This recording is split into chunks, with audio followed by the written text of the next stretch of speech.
Listen, have you ever felt like you had creative projects that ran all over the place?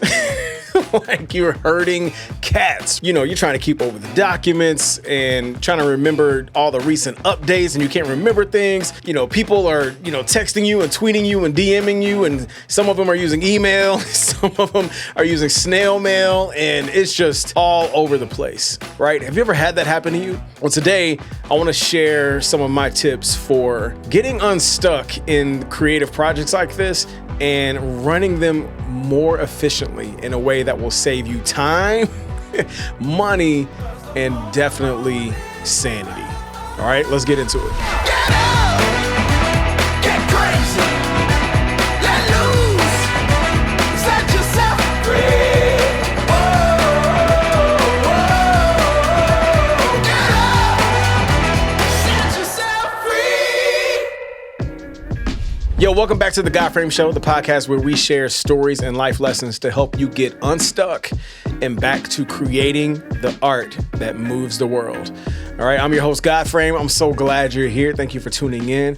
I'm really excited about today. I want to start with a quick story. When I was in college, probably my first couple years of college, I worked at the local movie theater in my hometown. It was like one of the coolest jobs I'd ever had. We got like multiple free movie tickets every week. It was pretty much the only place to hang out in my hometown. So there's always a lot of people to talk to. I love movies, so it was good to kind of be in that environment. Free popcorn, free drinks. Like it was just the ultimate summer job, and I'll never forget working there.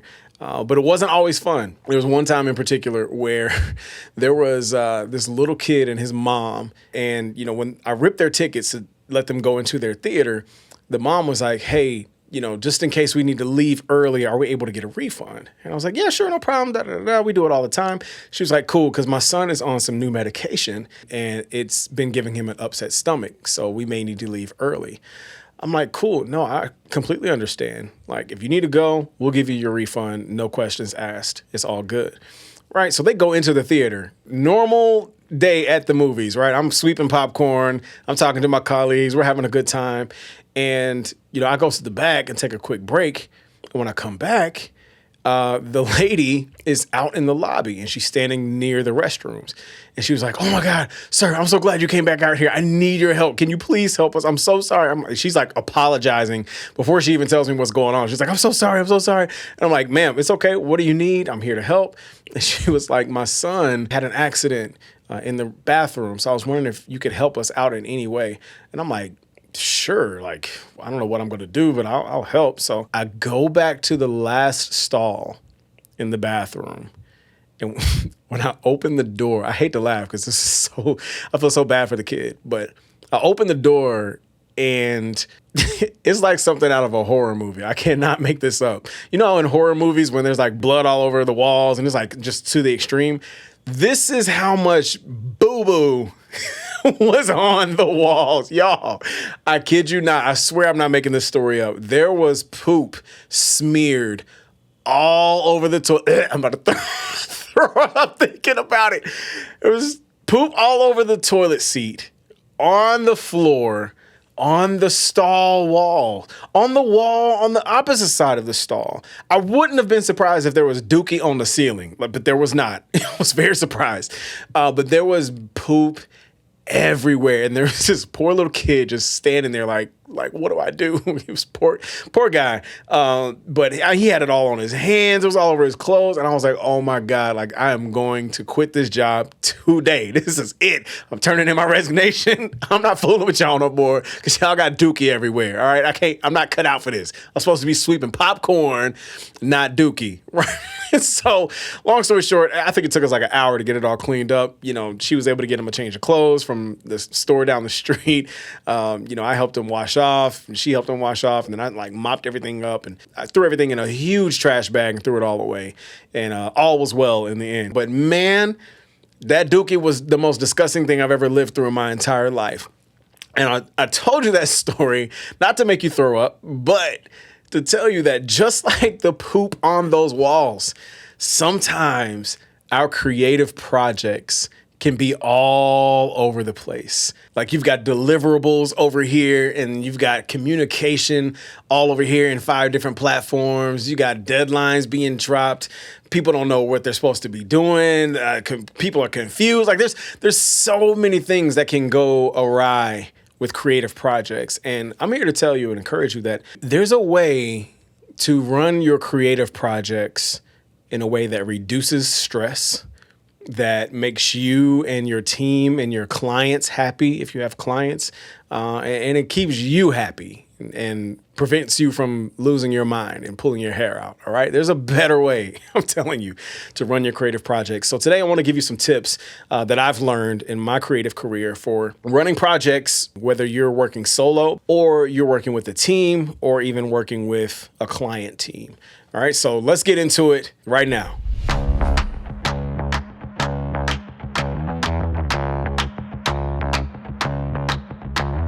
Tip number 1. Y'all, I'm sorry. I keep thinking about that poop. Let me move on because this episode is going to be forever if I don't keep moving. My first tip for running creative projects more efficiently is to define what success looks like. All right. You've got to define what the win is. What does success look like when this is all said and done? Have you ever done a project and like midway through you forgot what it was even about? Like you forgot what the purpose was. You forgot, like, why are we making this? Why are we doing this? Or maybe you got involved in a project and it wasn't clear from the beginning, what it was all about. Personally, I hate pointless projects. Can't stand them. They make me want to fight people. And I've worked at jobs before where, I was on the creative video team, for example. And, if you work in the video industry, you can probably relate to this. Like people love visual art. People love videos. And when you're good at making videos, and I was and still am, sometimes people get video happy and they're just like, man, like, let's make a video for this and let's make a video for this and then this and this. And they just want to make a video for everything. I'm all for making art and making things, but I like to make sure we know what we're doing this for in the very end. Like, what does success look like? How can we best communicate this message that you want to communicate? Is this something that could be an email or a tweet or a bulletin that goes out? Or should this not be a video at all for whatever reason? Should this be a podcast episode? I think that anytime you can get on the same page up front with whomever you're working with, it'll give your projects more rocket fuel. And really the simplest way to do this is to ask better questions up front. Like if you want to know what success looks like get good at asking questions before you start doing any of the work. So some example questions you could ask is, who is the audience? Who are we making this for? You could think, oh man, let's make this, shiny, sophisticated, elegant looking, sounding, smelling thing, and it'll be exquisite and high class, but it's for a bunch of third graders. Like that's the wrong audience. Like your message is not going to land. Your art, your piece, your creative thing is not going to land because you are not thinking of the right audience when you're making it. Another good question you can ask is, what are we making? Sounds silly, but like what is this? Is this, going back to my video career, is this a short film? Is this a video announcement for church? Is this a 30-second commercial? Is this, a 30-minute PSA? Like what are we making exactly? For some of you, maybe like, hey, is this a sculpture? Is this, a photo series? Is this something for IG? Like what are we actually making here? Another question you can ask is, when does it need to be done? Whoo, baby. Oh, baby. This is probably my favorite question. It makes people squirm depending on who you're dealing with. Honestly, it makes me squirm a lot because, I like living in the clouds more than I do on the ground, meaning I like to be creative and just dream up ideas and just float around and do whatever I want to do and not worry about deadlines. But the reality is, if you're really trying to get a thing done, you need a deadline. And so ask whoever's asking you to do this, or if this is a project you're just doing by yourself, ask yourself, like, when does this need to be done? What's the deadline? Because that will help drive your execution and keep you and your team and your clients focused and able to get things done and not just dream about them. Another question you can ask is, where is this going to live? Or where is it going to be shown? Where is it going to be viewed? Where is it going to be experienced, right? That makes all the difference. Making a video for IG Reels is a lot different than making a feature film for a theater. If you're a chef making a new dish that's going to be sampled at a kid's birthday party, is a lot different than serving a dish to 300 people at a banquet. Right? So you got to figure out, like, where does this thing need to live? Because that's going to determine how you go about creating it. And then the last one, which is probably really should be the first question, is why are we doing it? Why are we making this thing? What is the purpose? Like, why are we making this thing? That kind of goes back to what I was saying earlier. You know, I don't like pointless projects. I don't like just making a thing just because you're making a thing. Now, granted, if you're practicing, that's cool. If you're like trying to get better at your craft, by all means, that's the purpose. It's like, this is practice. But if someone's actually going to see it, if someone needs to benefit from it or learn from the message or be entertained or be informed or inspired or whatever it may be, we got to know, like, why are you doing what you're doing?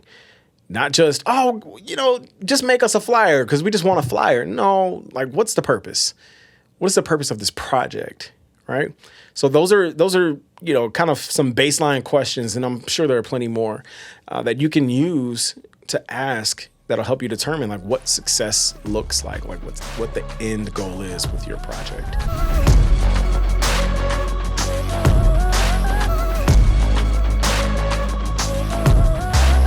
My second tip for running your projects more efficiently is to set realistic deadlines and checkpoints. Now, I already told you I can't stand deadlines, but I need them in order to survive, right? That's how I make my money, all right? Think about this. Have you ever had a project like drag on and on and on into oblivion? Like, you agreed to do a project in 3 days, and then you actually find that it takes you 10, 20, 30 days. Like, it's not a fun thing. It's not a fun experience to feel like you're trapped by a project and you're just in this black hole of foreverness that will just never end. The way to combat that is to set realistic deadlines and checkpoints.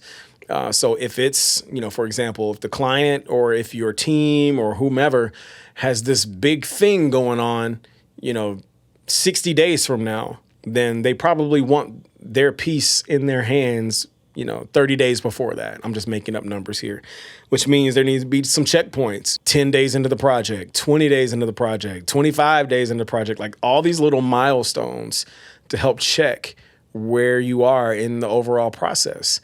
My family and I, we take a lot of road trips, and it never fails. Like, we always put in the GPS, where we're going, what our final destination is, but it would feel pretty crazy if along the way we didn't see street signs or highway signs saying, like, hey, you're at such and such city, or you're 50 miles away from your destination, or you're 10 miles away from your destination. Like, your GPS, if it talks to you, it's going to check in with you.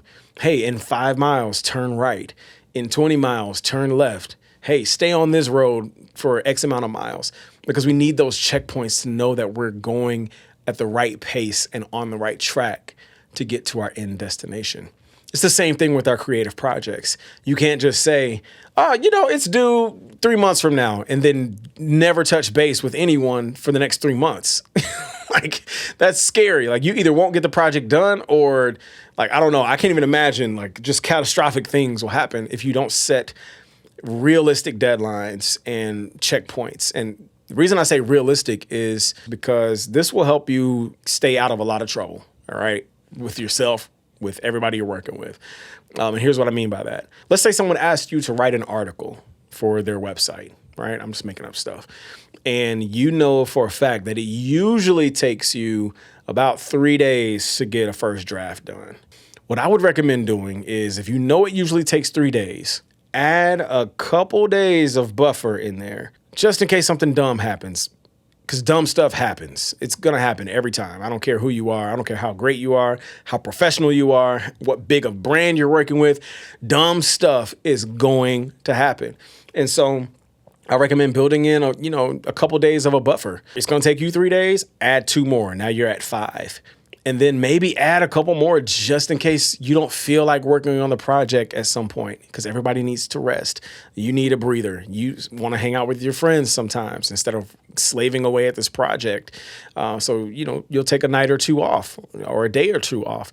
So build that in as well. Leave room for dumb stuff, but leave room for you wanting to live your freaking life too, right? So now you're at, 7, 8, maybe even 9 days. And so when you go back to the person who wanted the article and they say, yeah, how long will it take you to get a first draft to us? Instead of saying 3 days, you're going to say, on average, it takes me about 7 to 10 days. So I'll check in at the 7th day. And at the very latest, you'll have it in 10 days. Boom. Right? Like you just unlocked the magic formula right here for instantly creating more peace and less stress in your projects. I don't know about you, but I've done plenty of projects at the last minute, procrastinated, had dumb circumstances happen where it's like, oh my gosh, my laptop just exploded and my dog peed on it. Like, what am I going to do? I have to turn this in 3 days, right? Like, you don't want to put yourself in that situation. You want to create from a place of peace, from efficiency, from, organization. Like, you want to enjoy the process of making your thing. Not get to the finish line and be like, oh my gosh, my clothes are in shambles. I feel like quitting everything. I never want to do this ever again. No, we want to keep thriving in our creativity. All right. So that's the second tip. Set realistic deadlines and checkpoints.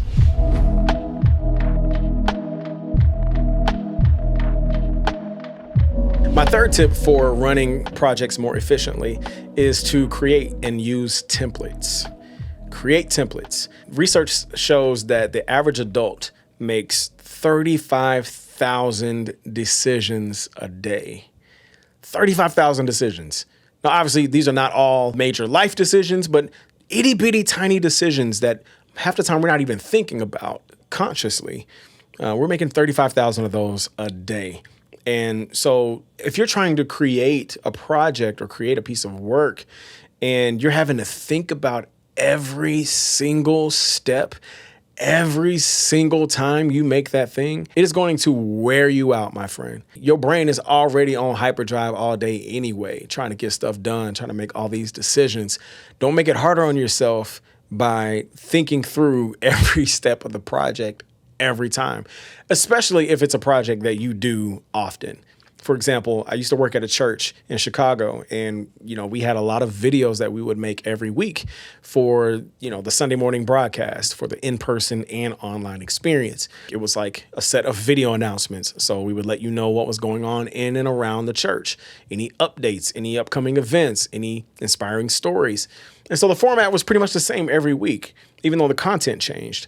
And so eventually I started making templates, like checklists for how to get one of these things done. That way, I didn't have to think through every step every time. It saved me time, saved me mental energy. And then 2, when it was time to hand that off to someone else to do, another team member or, another coworker, whatever it may be, now that person has a solid checklist, so they know how to do it when you're not there or if you have another project going on, right? So I'm a big fan of checklists. I'm a big fan of templates, especially for repeated processes. So I encourage you, if you're doing something over and over again, document the process. That could be you filming yourself. Just put a camera in the corner or record your screen if you're making something digital and, watch it back, or have a VA, a virtual assistant, watch it and have them dictate, what you're doing at what step. And maybe you can use a microphone if you want to get fancy and, like talk through the process as you do it so they know what to write. So now you have this document at the end, whether it's a note, a Google Doc, a project management, card or whatever. You have this thing, this standard template, so that every time you need to do one of these projects, you know exactly how to do it and how long it's going to take. All right, I got one more tip for you, but first we're going to take a quick break to hear from our sponsors, and I'll be right back.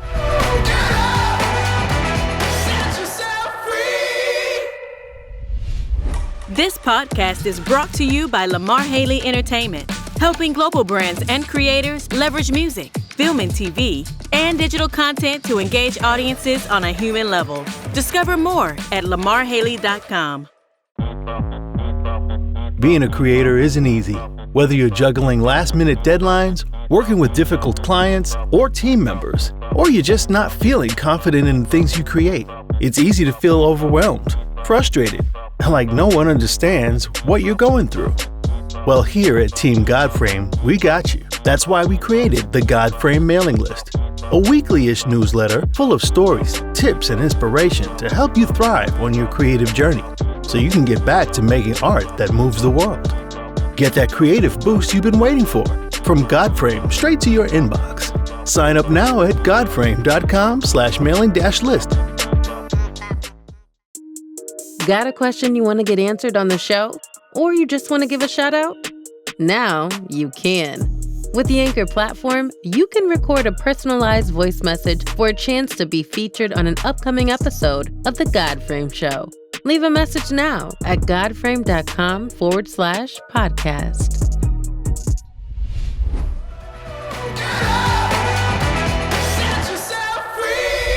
Okay, welcome back, and you're listening to the GodFrame Show. I'm your host, GodFrame, and I got one more tip for you. We're talking about running creative projects more efficiently in a way that stops you from losing your mind and pulling out your hair and giving you a more peaceful process for getting these things done.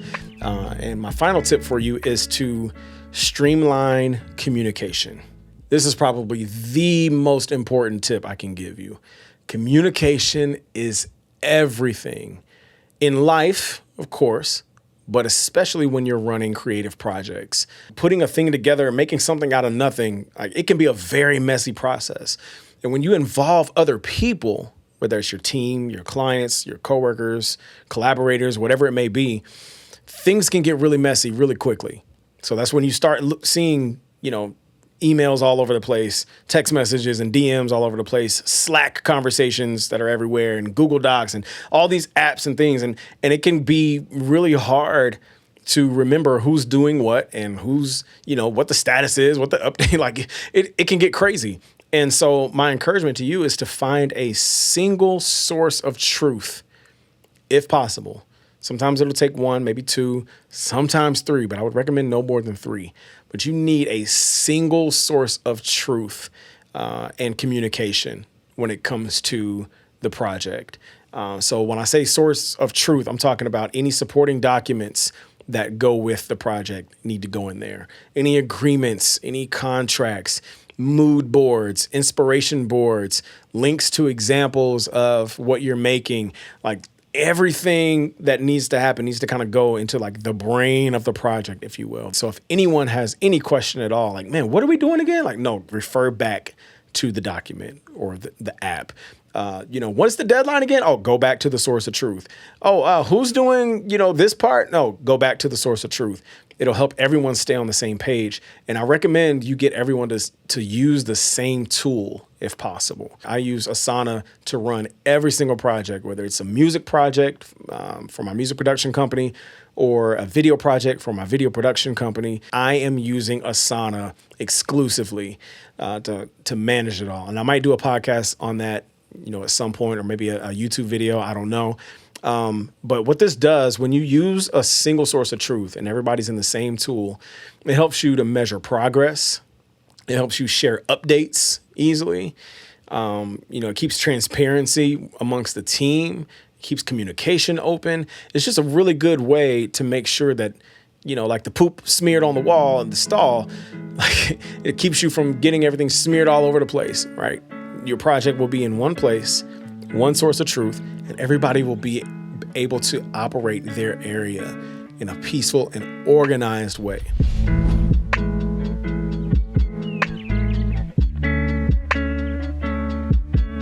Those are my tips for today. Again, your creative projects don't have to drain the life out of you.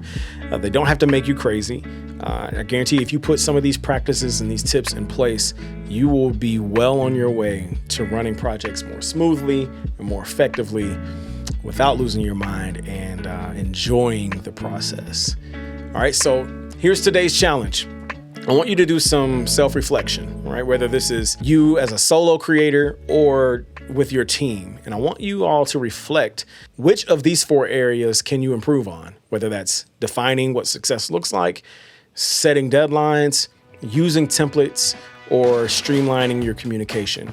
Pick one and implement it like this week. Like, don't wait, don't delay. Like, try one of these this week and then just let me know how it goes. The best way, if you want to find all my information, is to go to godframe.com. I'm also at GodFrame on social media. I'd love to hear from you. I'd love to answer your questions if you get stuck. But either way, I am so glad that you tuned in to today's episode. You've been listening to the GodFrame Show. My name is GodFrame. Hope you have a great day, and I'll talk to you soon. Peace. Get up!